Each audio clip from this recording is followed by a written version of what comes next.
Everybody, this is Ted DiBiase, you know, man. And if you want to get your money's worth, stay right here because you're listening to Knockouts and Three Counts. And remember, everybody's got a price for being another man.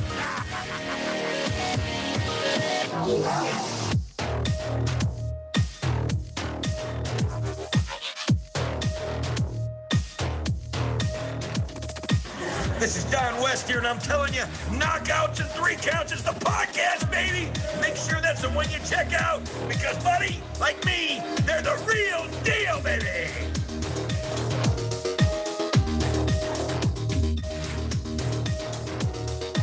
This is Jake the Snake Roberts. Just letting you know, you need to listen to Knockouts and Three Counts, or you'll see that damn snake again.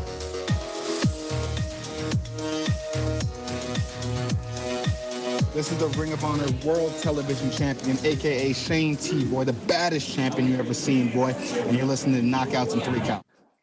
What up, no, everybody? It's Kyle, and you are back watching Knockouts and Three Counts. And like we had promised, we are going to be joined by Intocable Gino Medina.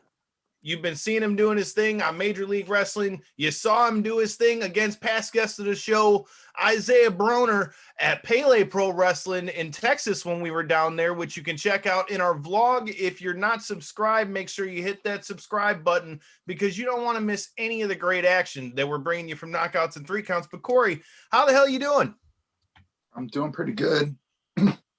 One thing I do want to start this episode with, since we kind of all got the unfortunate news earlier this morning, if for those of you who are entrenched in sports as I am, I've grown up with the name Tiger Woods being heard my whole life, and I just want to put it out there that I hope everything's all right on his end. From what I'm hearing, he's awake and conscious and everything, but he's got compounding fractures in both his legs, so we're looking at a pretty serious injury. Probably career ending, I would imagine. Hey, man, don't you say that. I hope not. Hey, don't you be Debbie Downer over here, motherfucker. Hey, prayers out to Tiger Woods, man. We hope that he comes out of this okay. I mean, good God, I saw the pictures of the accident. Good God. Yeah. And to think that he was still awake. They said he was still conscious. Mm-hmm. That's what I'm saying. So you went through the whole thing and you were still alive, dude. Not alive, but you know what I mean? Like you still were, you were feeling it, dude. Yeah, like you said, and feeling it. I can imagine the adrenaline was pumping in the beginning, and then once he kind of assessed the situation after realizing he was still there, you know, he went to go check and make sure everything was still connected essentially, and probably realized the extent of the injury on his legs. So I wish the best for him and his family. Really, honestly, all of the golf world, because the sport of golf has always kind of struggled to find a star outside of Tiger Woods. And if they take a big hit like this, I mean, that's kind of another Debbie Downer for the world of golf, I guess you could say. But I wish Tiger Woods and all of his family and associates the best. Yeah, man. We have been joined by the man himself, Gino Medina. We were just talking about Tiger Woods, man. Did you see what happened to Tiger Woods? I saw that. I didn't know what actually happened. What happened to him? So he got in a bad car accident and broke both his legs. I saw that. I saw that. I just wasn't sure what actually happened to him. That's pretty sad. Yeah, I wish it was just a simple break. It's compounding fractures, and for anybody that knows any extent of injuries, that means it's broken in multiple spots and kind of spiraled up essentially. So, wow. Yeah, I hope the best for him. That's what I was saying before you hopped on, is that hopefully it's not a career ending, but if it is, either way, best of luck to him and his family. Yeah, hopefully. I'm pretty sure he has like the resources to kind of, get a good doctor and surgery and whatnot. Because you guys saw what happened to Kevin Hart. What happened to Kevin Hart too? He had a really bad accident, and now he's doing great. So hopefully the same thing happens to him. Yeah, good point. The craziest thing when we were just talking about it is they said he was conscious. Like they said he never lost consciousness through it. So like, dude, like I know I went through a nasty car accident where we rolled like 5 times into a ditch and we all came out good. But like, dude, to have that and get busted up like that and still be to still be conscious with it, that's wild. Very wild, man. I mean, props to him for being able to, sustain all that pain, man. Right. Yeah. You ain't kidding. But enough about Tiger Woods. Hopefully everything comes out all right with him. Let's talk about you for a second. First of all, let everybody know where they can find you on social media and all that kind of good stuff. You guys can find me on Twitter and on Instagram at TLHT. If you forget, it stands for the Latin Heartthrob. All right. You can find me on there on Twitter, Instagram, maybe even Facebook. I don't know. I don't know if I still have a Facebook, but yeah, you guys can find me there. I feel like that's kind of the common thread nowadays is either people have it or they don't. And it's like a real fine wall of the people that still do, man. I feel like that number is dwindling down day by day. I mean, Facebook is all right. Well, sometimes when I get on there, I just go to look at the memes and that's about it. Yeah. Hey, man, if there's one thing Facebook's always good for, if you scroll long enough, you're going to find some shit that's just like, what? Like, what?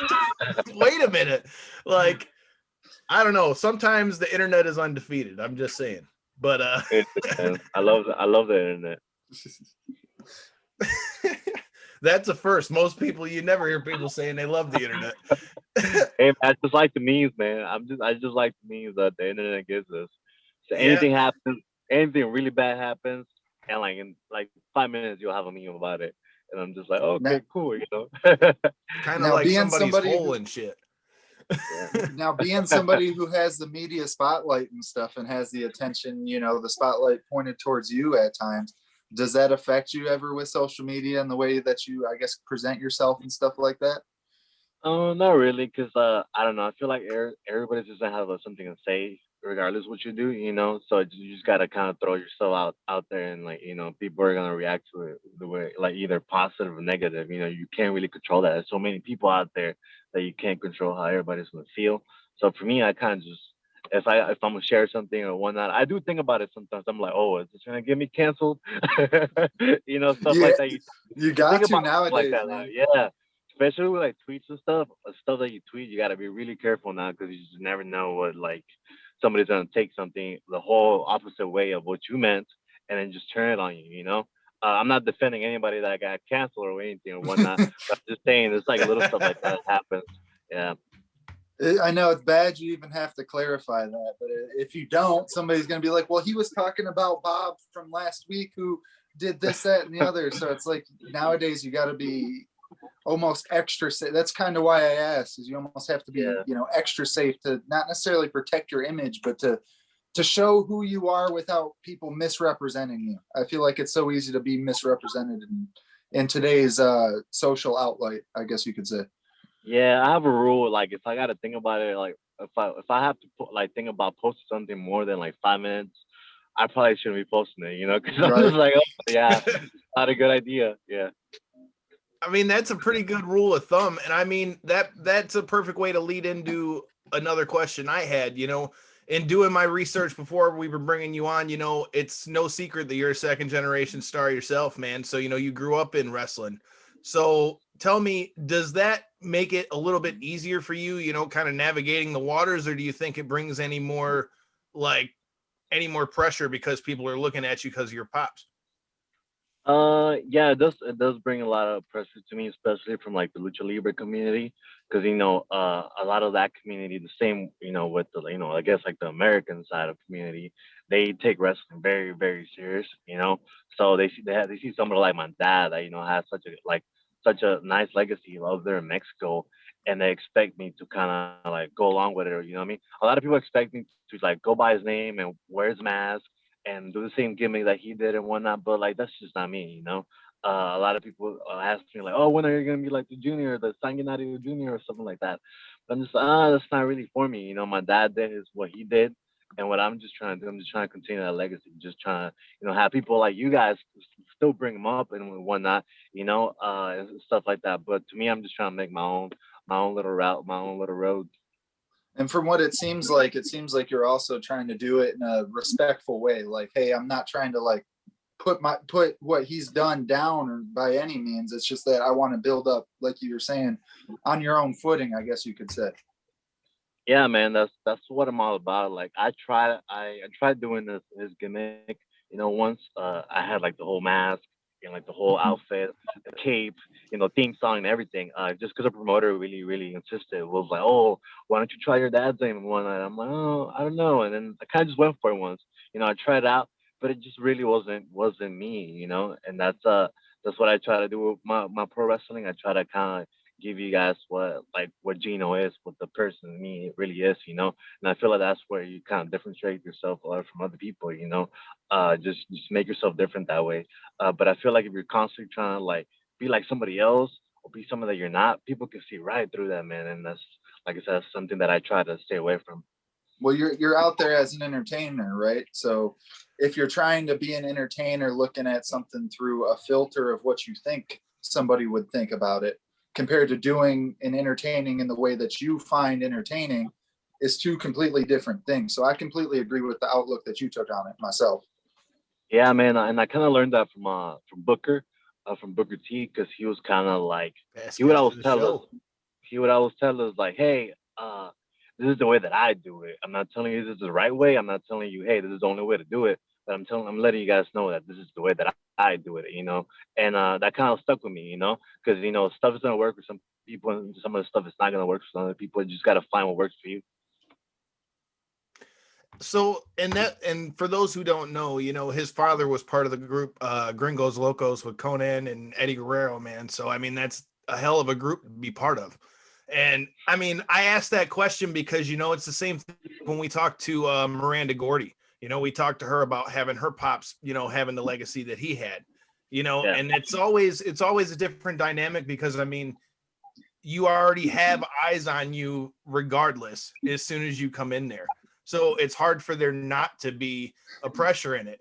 But speaking of dealing with the pressure, man, you had quite the match when we got to meet you down there in Texas against one of our boys, our homie from here in Detroit, the 7 Mile Destroyer, Isaiah Broner. So tell me your thoughts on that match and Pele Pro and that whole show, because you guys got a little taste of what we usually get up here in Michigan down there in Texas.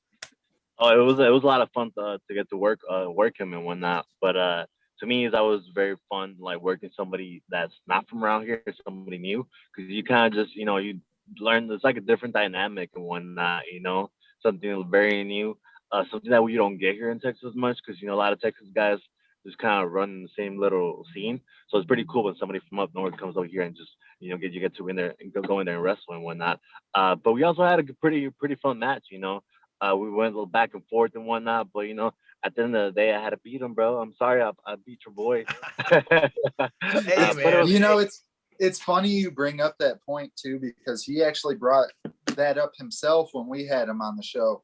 Was he was kind of not getting stagnant, because that's not necessarily the right word, but he was doing the same thing with the Michigan circuit. He said he was doing the revolving door of different promotions and wasn't necessarily happy with the direction it was taking him. So that's where he then has taken himself to travel to places like Texas and so on and so forth, to be able to get eyes on different matches and even get in there with other people, like you were saying, to get the different looks and get the different options and play the field. So yeah, it's man. funny how even you guys were the opponents to each other, but yet bring up essentially the same point. Yeah, man, and I feel like that's why we had such a fun match, because we were both very hungry. We're both very hungry to like learn off other people and like do this and then do that. It's just because in wrestling you just gotta have a very open mind. And sometimes people don't do that. So when you wrestle somebody like that, somebody that's like from somewhere else, you gotta have a very open mind on where like what you guys are gonna do out there and whatnot. Like I said, the dynamics that was very different. To me, that's what's fun.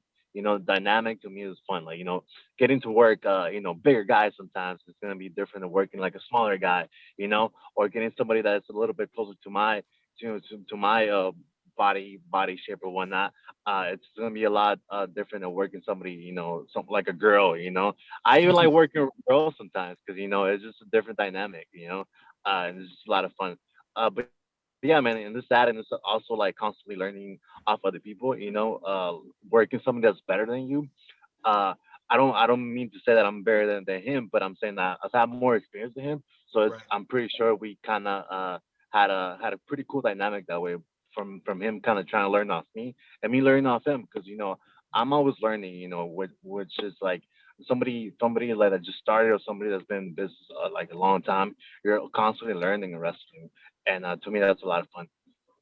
I mean, if you're not learning and improving on your skills, you're losing your skills. So that's what you got to do out there. Definitely.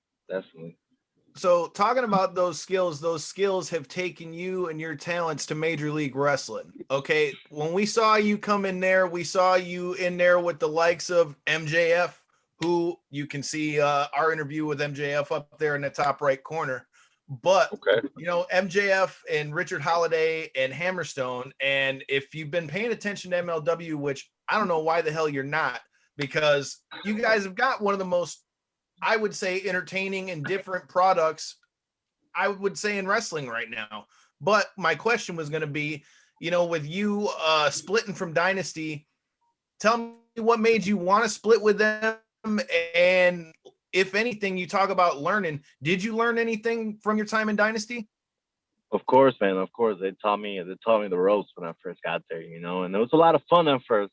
At first, it was a lot of fun, because I got there and I kind of had it made. I was up there with the top dogs, Alexander Hammerstone and Richard Holiday, and of course MJF. But slowly after MJF left, these guys just talked about coffee and tanning and all this lame stuff. But I was trying to talk about the mamacitas. I wanted the mamacitas. MJF had the mamacitas, but as soon as he left, the mamacitas were gone. So that's when I was like, yeah, that's when I was like, oh, I don't know if I want to stick around with you guys. But if you ask Richard, he said he fired me. But I quit, man. I quit because there was no more mamacitas and there was no more learning. What was I gonna learn off them? I was with them for a little bit and I was like, it's like if you have a girlfriend, you're with her for a while. After a while, it gets a little boring and just have to like dump her away. Yeah. Be gone, bro. Be gone. I see you over here. Hey, man, I ain't mad at you. You gotta do what you gotta do. But now that you're out on your own, man, I mean, what's the next move? Are you trying to take Holiday down first, or are you you already setting your sights on some gold over there? Well, for me, all my whole career, all I've won is gold, man. Everywhere I go, I win gold everywhere. So to me, that's always my main goal: getting some gold, getting some championships. Which is, I don't know if it's going to be the middleweight championship, it's going to be the Fatu's championship. You never know. But Holiday keeps, I don't know why. Have you seen that? Have you heard that song, right? The Mariah Carey song, "Why You So Obsessed with Me"? Yeah, man. This guy tweets me. This guy DMs me. This guy sometimes he even calls me or texts me just random stuff. He just constantly wants to be on me for some reason. And honestly, I'm over the dynasty, but it seems that the dynasty's not over me, man. So if I gotta beat up Holiday a little more, I'm up for it, man. I'm up for it, and then probably celebrate with some mamacitas later. Hey, man, I ain't mad at you. So that leads me to a good question. And what up, Justin? I see you in the comments, all you guys watching. I appreciate you. My question is who was it for you when you were coming up? Obviously, your pops was a big influence on you, but when you were coming up, who were some of the guys that you like to watch? I have a feeling Eddie Guerrero might be one of them. But man, everybody thinks that, but my favorite wrestler of all time, man, it's Edge. I ain't mad at it. I've been an Edge head since I was young, man. Since I was like probably in like high school, middle school.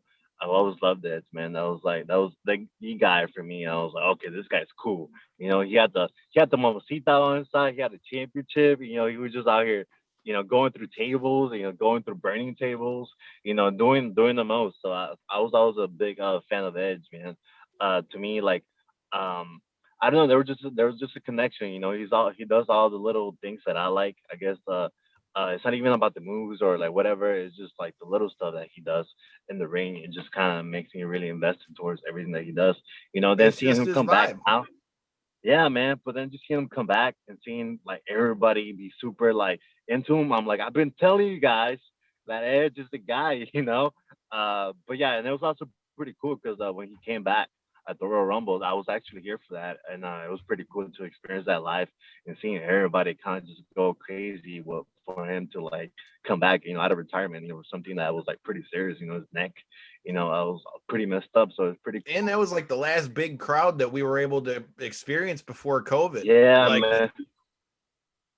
Like with them being the big four, you didn't have. I mean, that was the last big stadium show, before everything shut down. And we didn't even know it. We didn't even appreciate it, huh? That's insane. So talk about appreciating it. Well, then what are your thoughts about all the people that have been hating on the whole Edge winning the Rumble and getting the title shot against Reigns, man? I feel like I've seen a lot of people bitching about Edge getting the title shot, but I'm over here like, dude, I grew up loving Edge, so I'm like, man, shut the hell up. like I said at the beginning of the interview, man, people are gonna be mad whether you do something they like or you don't, because there's always gonna be people, with an opinion, especially wrestling fans. I love them, but I hate them because they're constantly trying to, find a reason to be mad. It's like the whole Bad Bunny situation. They're mad because this rapper that loves professional wrestling came into their world, and this just doesn't make sense to me. I'm like, why are you mad about that? Just let it be, at least it's not Snooki again. Oh my gosh, dude, it's crazy, right? Because like the show's been around 4 years at this point, or no, hell, shit, 4 years, 4 years at this point. So, it's crazy. The farther we've gotten into this, and like the more we've gotten to interview guys and talk to different people, it's insane how like you don't watch wrestling the same anymore, and then like so you see the way fans react and stuff, and you're just like, dude, I just don't understand. Like, dude, like, what do you it's like you're damned if you do, you're damned if you don't. And then some of the things you see people complain about, it's like the very thing that they asked for will be the thing that they bitch about. Well, it's kind of like the quintessential, like, if you're not getting love or hate, you're not getting any attention at all, and that would be the real problem. So you got to at least draw the love or the hate, one or the other. But I think it kind of boils down. I think it kind of boils down to what we were saying a couple weeks back, Kyle, when we were actually discussing the topic. It's kind of, I think, not to put Edge into the same category as the older veteran guys, but well, he is the older veteran guys. Well, that's what but he's on a revamp of his career and stuff like that, so it's a little bit different. He hasn't been active the whole time and stuff like that. But that being said, I think that's part of the reason why people are complaining so much, is they're just sick of seeing all these big shine spots go to veteran names who already have their name built up. Sure, I go to somebody. I can agree with that. I can agree with that, except here's the thing, though. Those are also the same people that are always complaining that they want to see more story in wrestling, right? What better story can you get? The dude broke his neck when he won the world title, went out winning the world title, comes back 11 years later, wins the fucking Royal Rumble, and might win the title again. I mean, I don't know. I feel like you want story. I mean, I feel like that's about as good a story as you're going to get right now. Just and saying. It's a real story too. Facts. So yeah, and like you there's nothing to like. You don't have to work to invest people into it, because this is people already invested. People know that this is true. People know that he had to retire, because his neck was messed up and whatnot. So people already know the story, and so it's such an easy story to tell. So why not do it? But like I said, wrestling fans are gonna be mad either way. So. Let's have Edge in the main event, but I love wrestling fans. I love them because they're very passionate. And, I'm the same way with wrestling. I'm very passionate. Stuff makes me mad all the time. I'm like, oh man, like I wish, whatever. But, I love the wrestling fans because how passionate they are, how much they respect wrestling, it's pretty nice to see. But, they just got to calm down sometimes. Man, I couldn't agree more, because especially now that like we've began to like travel to different events and things like that. Mm-hmm. Oh my God. I talk about this all the time. So I'll never forget, we went to StarCast and went and worked StarCast 3. And that was like the first big thing that we really got to do. And we go in there and I go to get my press pass. and this dude walks in behind me and's got like a Young Bucks like cut off shirt like they're wearing to the ring and Zubaz on and shit. And I'm like, and you wonder why they don't want to give any of us access to shit. Like, you wonder why. Like, you know what I mean? Like, yeah, it's crazy. But hey, it is what it is. But let's take it. Go ahead. Real quick, I want to, since we were just on the whole point and topic of fans and stuff like that, I guess I should start this question with, we also cover MMA. If you haven't been following the show or watched the show in the past, we also kind of do a half and half blend. Did you happen to catch the fight night, Derek Lewis, Curtis Blades over the last weekend? I did not, man, because I actually had a show, and the show ended up like ending super late. When was it? Yeah, the show ended up super late, and I had to go to like Laredo the next day, which is like 5 hours away from me, so I didn't get to watch it. Oh man, how did it go? Dude, Derek Lewis knocked him the fuck out.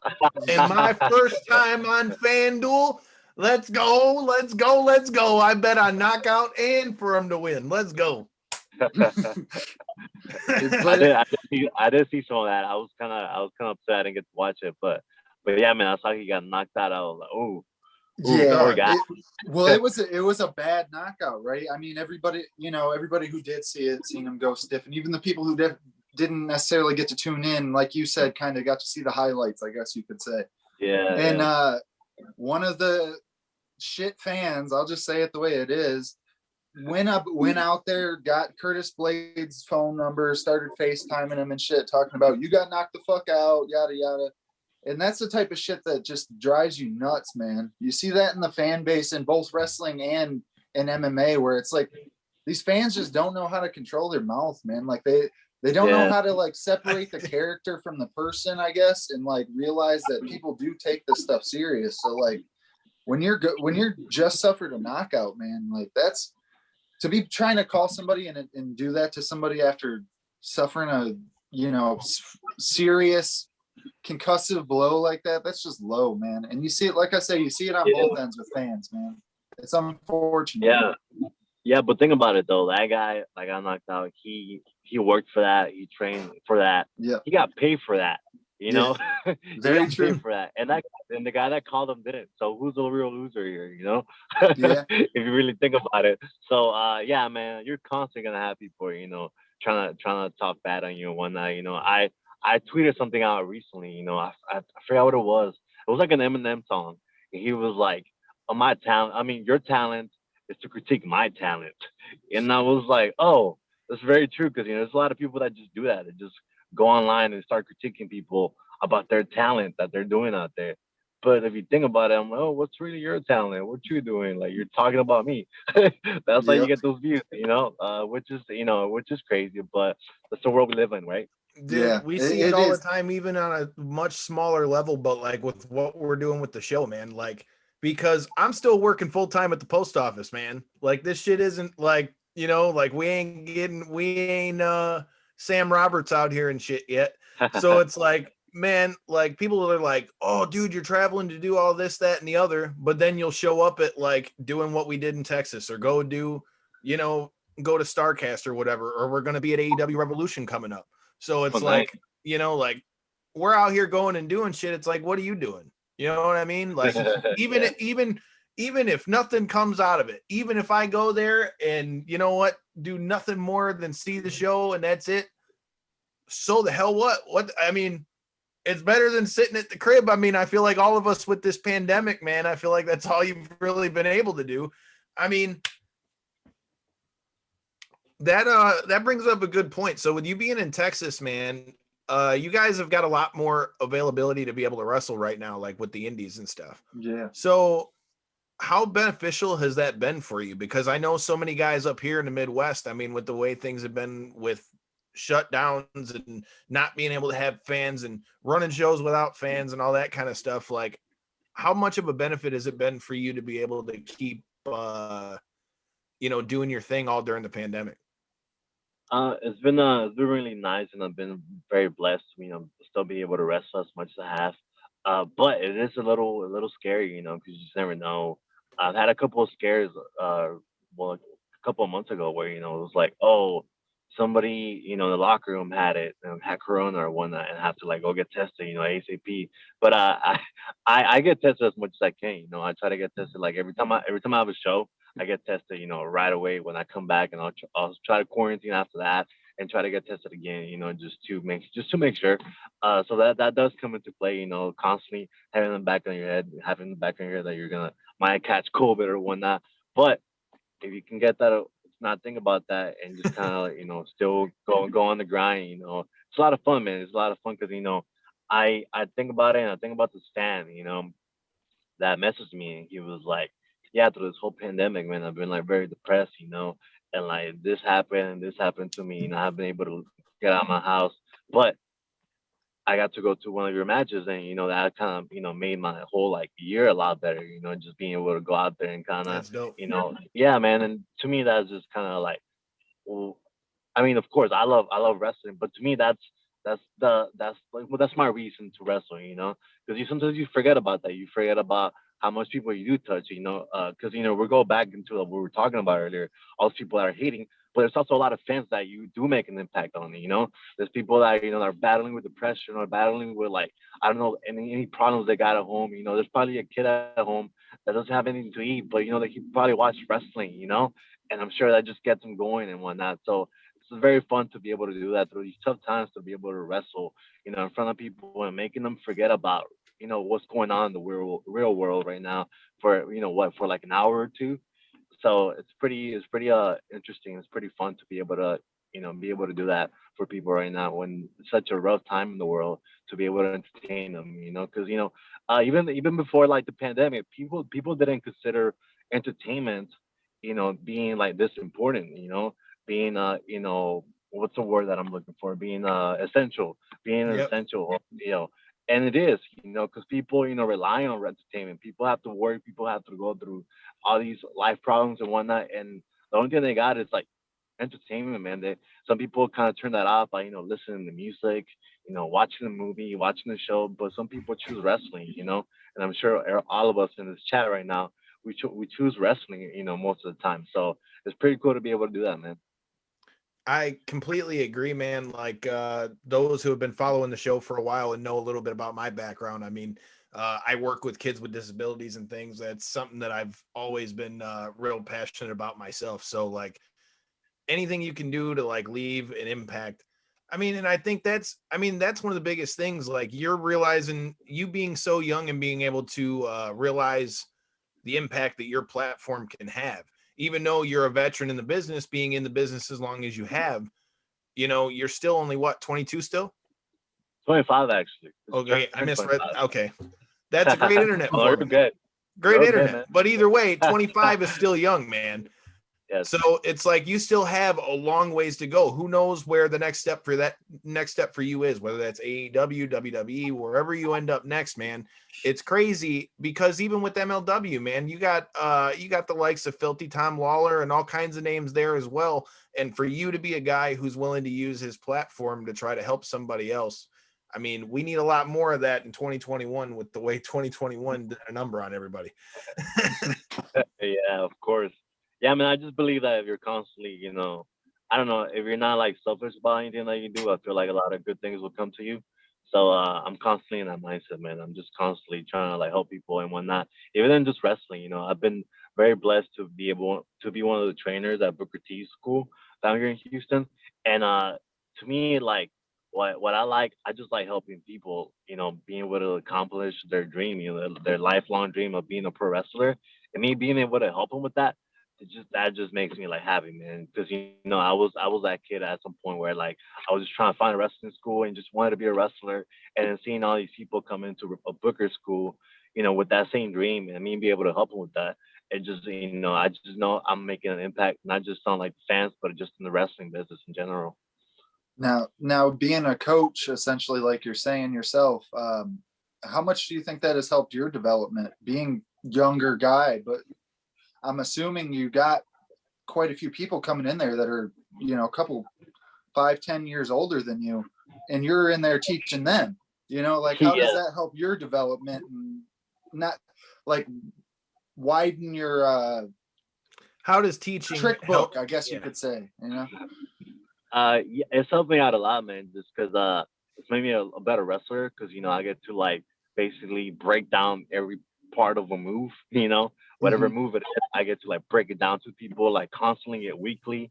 Being able to do that, and then being able to go out there and perform, and doing that like without really noticing, but noticing that you're getting very technical when it comes to like all these moves because I constantly work on them. They helps me out a lot. That and just being able to kind of learn on how like people learn very differently. People learn stuff very differently. So it's pretty interesting to me, like kind of being able to see that and seeing how people catch stuff differently. Because I'll have to show something to somebody once and they'll get it. They'll get it right away. But sometimes I have to break it down like a whole different way for somebody else, and it'll take them a little more to kind of catch on to it. But when they do, man, that little little bright little light that they get on their The eyes, light man, I, bulb, I yeah. just yeah, man, I just like to me that like I say that's what gets me. That's what makes me happy. So like being able to teach them and whatnot helped me out a lot, man. And then just being able to have that trust with Booker T from letting them like like teach a school at it. Started teaching in school like around 22, man. So me being that young and then Booker having that confidence, I mean, this it definitely makes me a better wrestler because it kind of gives me that confidence to go out there and be like, hey, Booker T lets me train at school, you know. So That must yeah. that What was must have that? been that must have been a huge confidence boost. I could imagine just getting that stamp of approval. I could imagine. Yeah, I mean, yeah, of course, man, because I get to take that everywhere I go, and then sometimes like, I'll go off and wrestle somewhere, and then somebody will know somebody that I trained, just that, just being able to like people talk about me and people saying, like, oh yeah, Gino helped me with this, Gino helped me with that. It's just like I said, that's what makes me happy, being able to get back to the pro wrestling business. That's crazy too, because for those who don't know, Booker and his brother Stevie are both past guests of this show as well. Oh, Um, really? yeah, we just actually had Stevie on a couple weeks ago. Yeah, Okay. we just talked to him a couple weeks ago. Shout out to Steve Joyner for helping put that Shout together and out all to that good Stevie. stuff. Hey man, it was funny, man. We got down, we talked about fights, we talked about the Super Bowl, we talked about all kinds of things. So you definitely got to check that one out.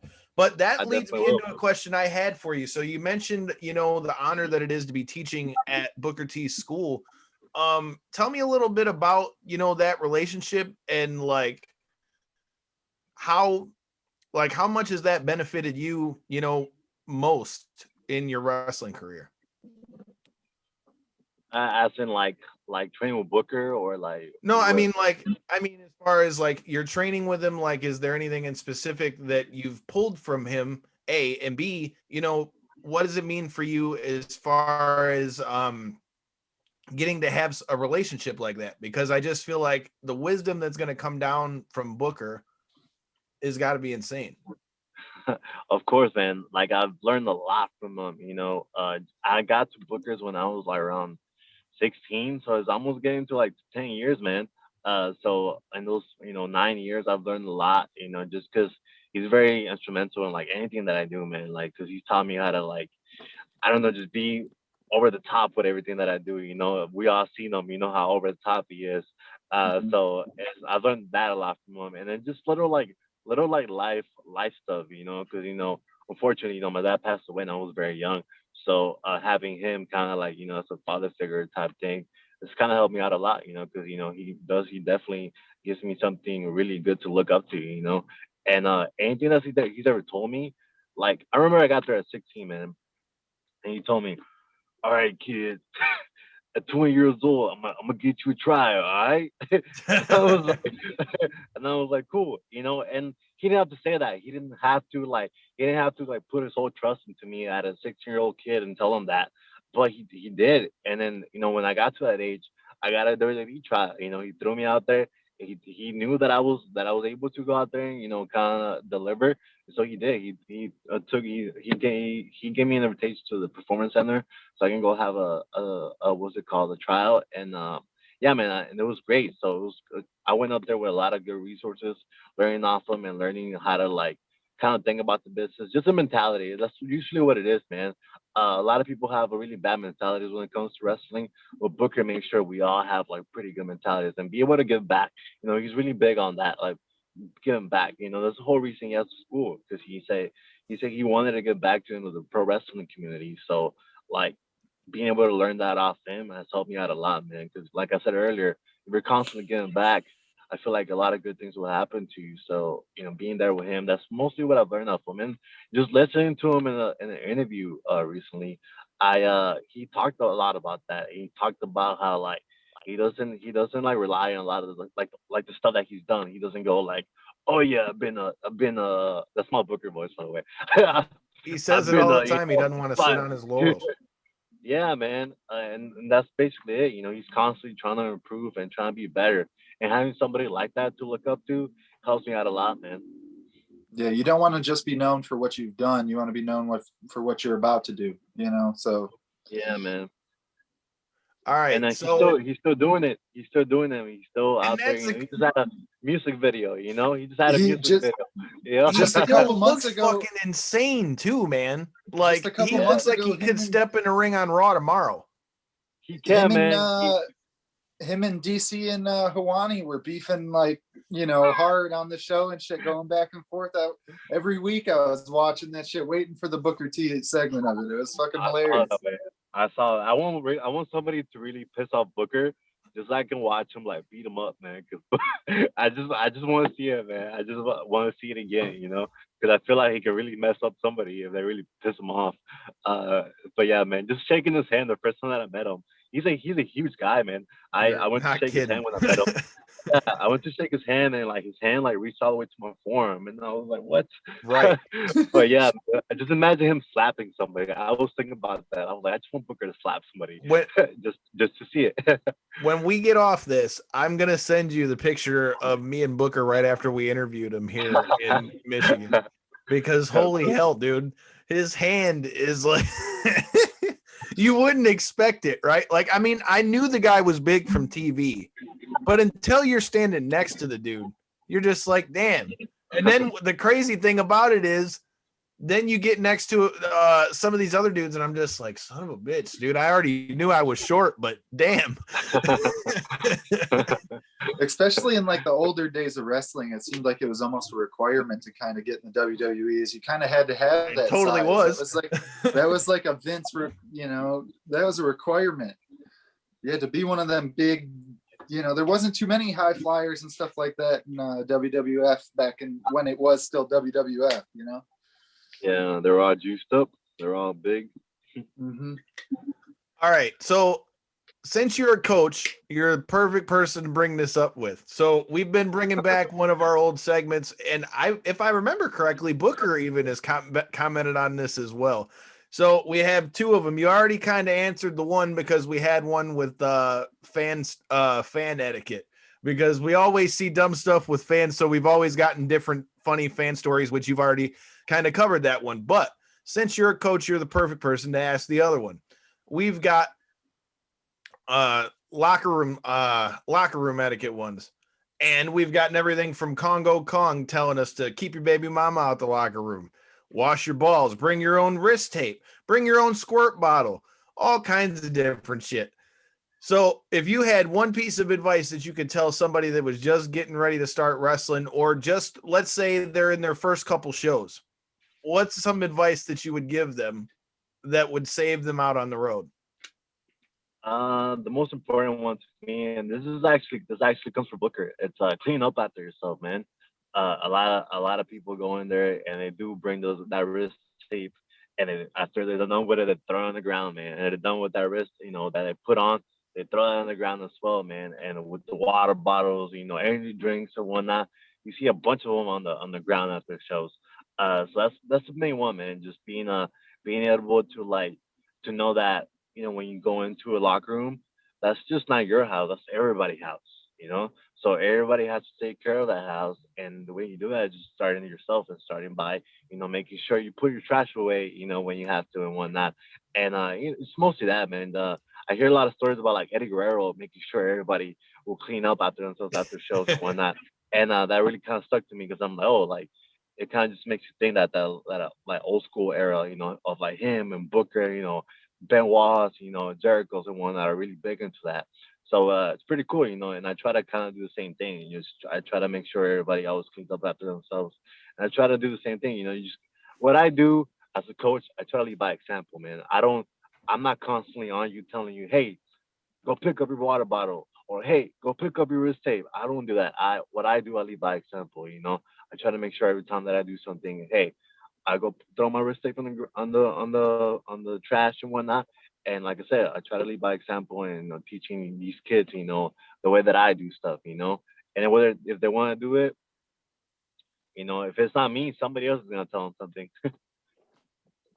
Hey, that's a good one. Like I said, we've had all kinds of different ones, and you pretty much just summed them up. Well, since we're talking about houses, man, let's talk about the woman who's got everybody trapped in her own damn house, got her own damn TV show. I like these leeways, man. You got some good leeways. Hey, bro, it's funny. When Devin's on here, he's always comparing me to Conrad. I should have told him that when I saw him in person. But hey, there's a reason why I try to tell you guys I'm the perfect person to read your stuff on here for a sponsorship. So, watch this. Send it this way. Anyways, let's talk about WandaVision. Self-admittedly, I was not the biggest comic guy growing up, so I needed somebody to kind of fill me in. But our other co-host, who you met when we were in Texas, Devin, that was with us, Devin, look, Devin put me on all the download with it, had me watch all 6 episodes in a row. I had to get Disney Plus when I got home just so I could watch it and shit. And I've come to the conclusion that this bitch is delusional. She's crazy, man. She's having a breakdown. Hey, man, it's insane. Like, I just at first I was trying to figure it out, but now that they've revealed that Agatha Harkness is the lady next door, it's like, so who's really the one who's driving the ship at this point? That's the question. Yeah, man. It's crazy. I'm the same way. I wasn't like really super big into comics when I was younger and whatnot, but I've been really big into the movies and stuff. And plus, what I do, yeah, I get really I get curious when stuff like comes out. I'm like, oh, let me know more about this actor. Oh, let me know more about this backstory. And I just go on YouTube and I just dig into a rabbit hole, man. I just go into trying to learn everything that I can. But I've done the same thing with Wanda, man. I got all these theories in my head, and I got all these What are some of the questions. theories, man? You can't say you got theories and you can't tell them this ain't the Illuminati, bro. Okay, so that rabbit they got, what is it, Scratchy? Yeah, I think that's what it is. That might be her son. That might be Agnes' son, man. Because in the comics, she has a rabbit or whatever that's her son, and his name's Scratchy.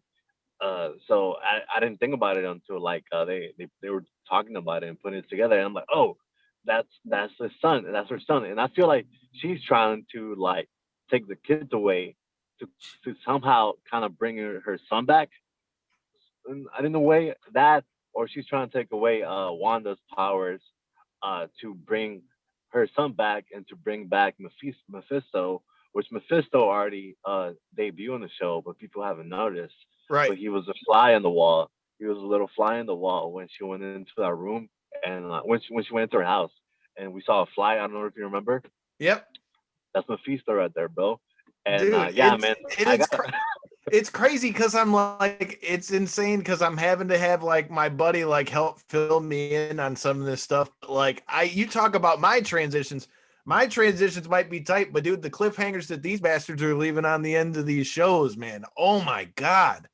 I myself haven't got the chance to check it out, but I hear all kinds of positive shit about it. But just the fact that there's so many people that are actively tuning into a show that's not just all dumped onto one, streaming service at once, and tuning in every week, excited, posting about it, and speculating like you guys are and stuff about it. It must have something going for it. It really must.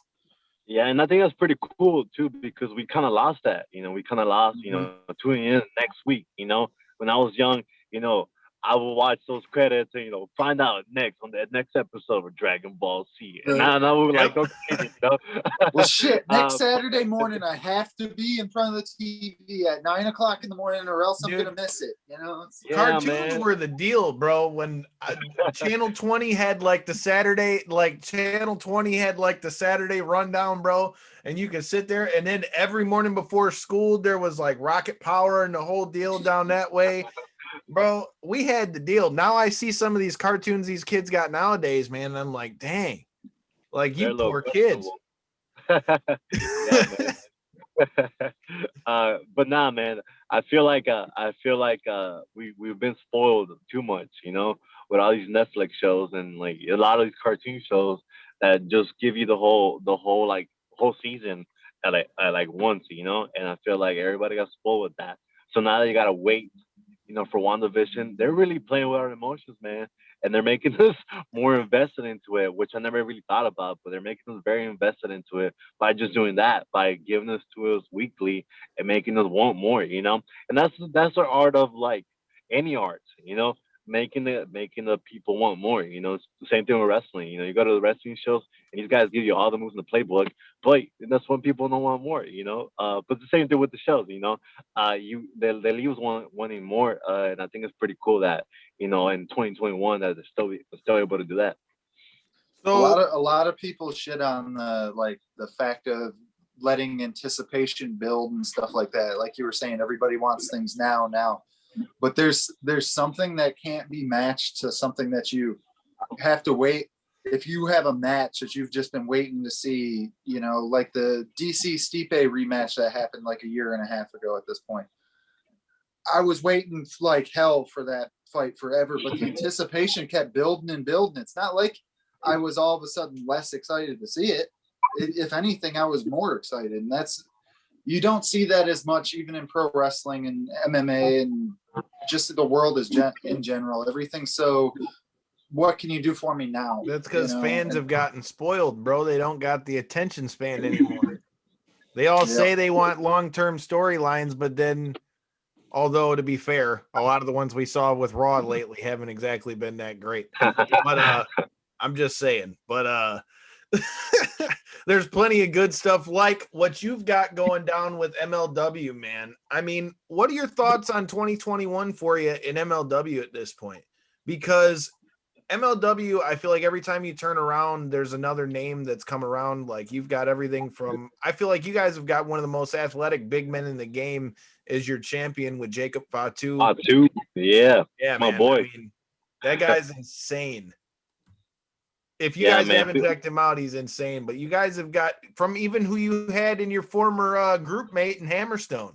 I mean, you guys have got, a wide array of who you got all the way down to low key, who's, a veteran of the game like that. So, I mean, what are your thoughts on all that? And even having a guy that, from your past with Conan in there.